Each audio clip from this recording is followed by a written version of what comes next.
What is up, everybody? Welcome back to the channel. So today I'm going to be comparing my custom Jedi Fallen Order Cal Kestis to the official LEGO Cal Kestis that just released August 1st and for the 25th anniversary exclusive minifigure wave.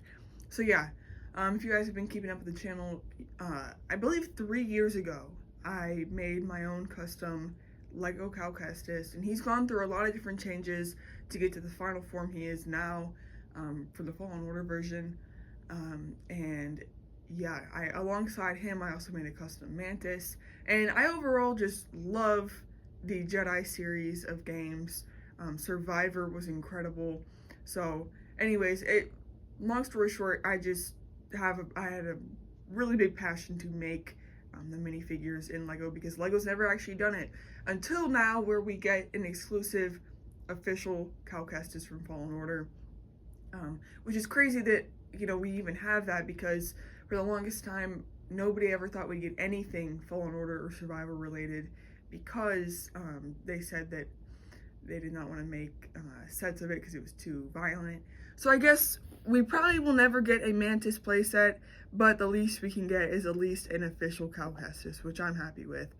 But I figured I'd just go ahead and compare the two, because it is interesting how LEGO did it compared to how I did it, and also the fact that I was just working with parts that I had that LEGO had already made to try to put together a character. So yeah, let's just start with the hairpiece, because this is something I've talked about. I personally do still stand by this, that the one on the left has the more accurate hairpiece. If you look at Cal from Fallen Order, his hair is pushed back directly in the middle, and it does kind of fall to the sides on the side of his head, like the hairpiece on the left does. If you look at basically any video of a custom Cal Kestis minifigure, they all use this Captain America hairpiece here, which is a lighter nougat color. So I am happy that LEGO did go ahead and make it more orange, because that is more accurate. And in turn it does make it look more like Cal. But I still do think that if they just would have taken this hairpiece and made it orange, that would have it would have been so good. Obviously LEGO has never actually made this hairpiece orange, and I actually took, you can see, I don't know if it's gonna want to focus here. You can see this is actually a brown hairpiece that I painted orange. It's not really wanting to focus. Yeah, but I painted this hairpiece orange specifically for Cal, and I thought it looked really good. I'm gonna go ahead and see what it looks like on the official Cal. Oh my gosh, that's perfect. Oh my gosh, look at that. That's actually crazy how perfect that is. Oh man, I wish they would have done that. Oh, that would have been so good. I mean, like I said, the version that we got is fine, but I do believe that this is the more accurate hairpiece. Now, that's that's just something where it's like, okay, it is what it is. I am happy with what we got anyways, so it's not that big of a deal. But that is just something that I did differently than LEGO. Now, obviously, the head is way better on LEGO's, because they actually printed the head specifically for Cal. He has his scars, his eyebrows are red like his hair, and just everything like that. It's very it's perfect, basically. The head I used for Luke is not actually the head that I started out with. I believe I started out with just the basic generic trooper head, but this is actually Luke Skywalker's head, and the reason why I did it was because his eyebrows are lighter. They're like a lighter semi-orangish color, which I thought worked really well for Cal. Obviously it's lacking the scars that Cal has, but I figured I'd make it work. As for the torso, again, it's just something where I had to work with what I had. LEGO's is perfect. It's his signature navy blue shirt with the brown sort of armor going on. and then he has his glove, obviously. But it's poncho-less. Mine has a poncho mainly because I was covering up the torso. This is from the Prince of Persia wave, and I chose this torso because, as you can see, similar to this one, it does have like the wraparound plate in the middle that he's wearing, which I think, you know, that works pretty well, but it's not super accurate, especially with like the spikes in the middle.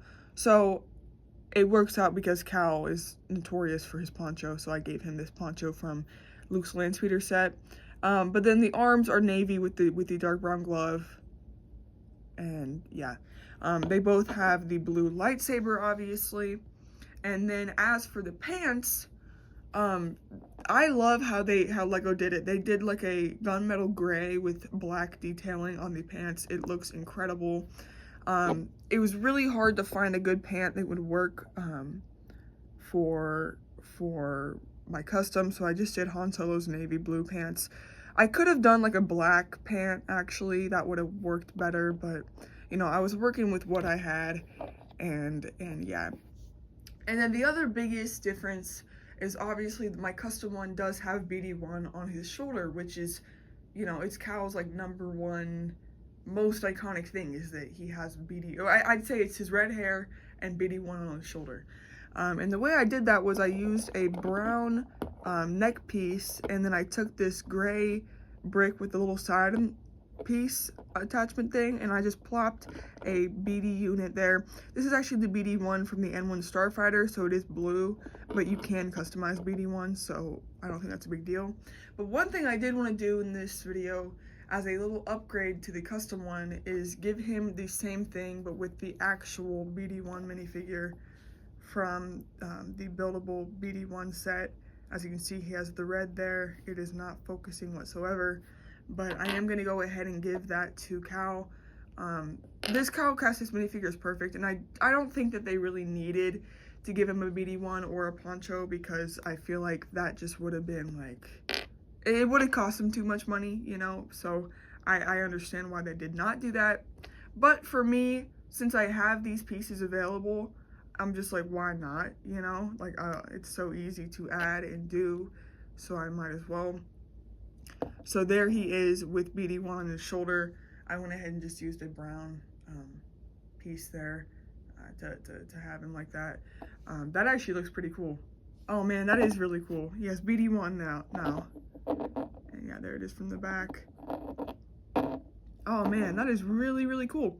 So anyways, that's just my little comparison of my custom Cal to the official Cal. Obviously, the official one is technically the better minifigure because it is, you know, actually Cal Kestis. If you threw the poncho on, honestly, I said this in my Stars for review, I am 100% okay with them leaving the poncho out, because then it would cover up that really cool exclusive torso print. You know, you can't really see the print or really the arms on my custom Cal. Now that might be because the poncho's a little bigger. You could have gone for a smaller poncho, but even then, I really do like the poncho-less look in terms of like the minifigure. So anyways, guys, if you did enjoy the video, make sure to hit like, and I'll see you in the next one. Peace.